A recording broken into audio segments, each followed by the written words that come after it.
Anybody read Never Eat Alone? You guys, this is such a great book. This is about a guy, Keith Ferrazzi. This guy's amazing.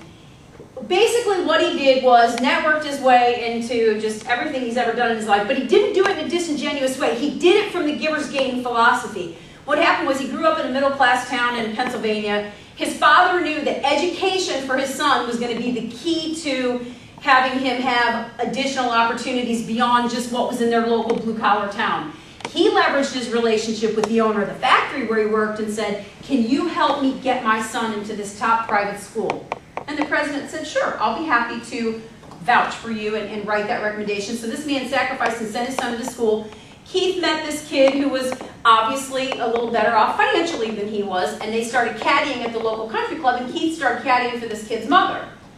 So as he began to understand who she was and understand a little more about her game, he started going out on the mornings he knew he was going to caddy for her, particularly when she was playing in tournaments, and he started reading the greens and looking at how the course was going to play that day. And he began to become an advisor for her and to give her information about how she could get the edge in her golf game. And guess what happened? Her game increased exponentially. And when she said, "You know, Keith, you've been so invaluable to me. What can I do for you?" And he said, "You can get me into Yale because I want to go to Yale." And he did go to Yale and got his MBA from another Ivy League school. But he just talks about building social capital, building relationships, and every job he's ever had has been because he strategically put himself in relationships with people who were in a unique position to be able to help him. And you might think you don't have anything to give to anybody right now, and sometimes I've been in situations where I wanted to build my social capital with somebody, but I wasn't in a position to give them business necessarily. However, I was in a position to give them something else they wanted. For instance, the one gal had a pet cause that she was very involved in. And so I volunteered, not from a manipulative standpoint, but because I wanted to spend time with her and I respect her and I wanted to get to know her more. So I served on the committee that helped to get this event going last year, and now we've learned a lot of things and we're going to do probably more with it this year. But it was a lot of fun, and now the next time I need something, I will be in a position to ask her to either be a resource for me, to give me some information, give me some support, introduce me to somebody that I might need to know. And the same thing with another gal who actually gave a ton to me before she ever asked me to give anything to her. But when she asked, you better believe I said, "Absolutely, what can I do for you?" And now we have this great synergistic relationship. So you've got to decide who are those people I need to know. And you don't have to know 1,000 people. It's not about having 1,000,000 contacts. It might be about having 100 contacts with people that really know you, that like you, that trust you. Drop of a hat and ask for help. Ask them to introduce somebody in the network. Ask them to take you to a networking event. That's one of the other things you can do. When you meet some of these business professionals, you can ask them, where else do you network professionally? Are there some organizations where you would recommend somebody in an IT background, or somebody with a retail background, or somebody with an administrative background, or somebody who has great organizational skills? Where would you recommend that I invest my time? I want to be very strategic about building my relationships. So tap into some of those people as a resource because they've got more information than you could ever imagine, and they're generally happy to share it. So as long as you're not coming right out with, "I need your help," pulling your resume out of your back pocket and saying, by the way, I need a job. So just coming in, realizing that the relationship building process takes time. So a couple other, Jeffrey Gitomer, who's a local hero, right? The little black book of connections. And this is about more than just business, it's about relationships.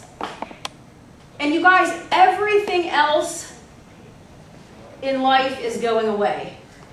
You know, but the people you remember most, I mean, how much fun is it for people? I mean, we've got all these social networking sites now. People want to get reconnected on Facebook and on classmates. And I've had people go out on LinkedIn who are in job search and say, "I found this person I haven't talked to for 20 years. You know, and I found they live 2 miles, or I found they still live in my town, but they know somebody who's..." And that's another question I came up with. My network isn't here. You know who they're connected to in or Montana, California, or you can look and see who they're connected to and how you can bring that into this local arena so that you can network with one person. So those are some things you can do. And the fact of the matter is that you got to take baby steps. So don't beat up on yourself if it's not perfect. The question is, did I move further along the continuum than I was yesterday? So for those of us who just dread networking and we don't want to go out the door, the bottom line is it might mean that you make 3 phone calls. Maybe you don't go out in person yet. It might mean that you send Christmas cards or even Thanksgiving. People love to get Thanksgiving cards. Everybody sends Christmas cards. It's nice to send somebody a card and say, you know what, I'm thankful for our relationship.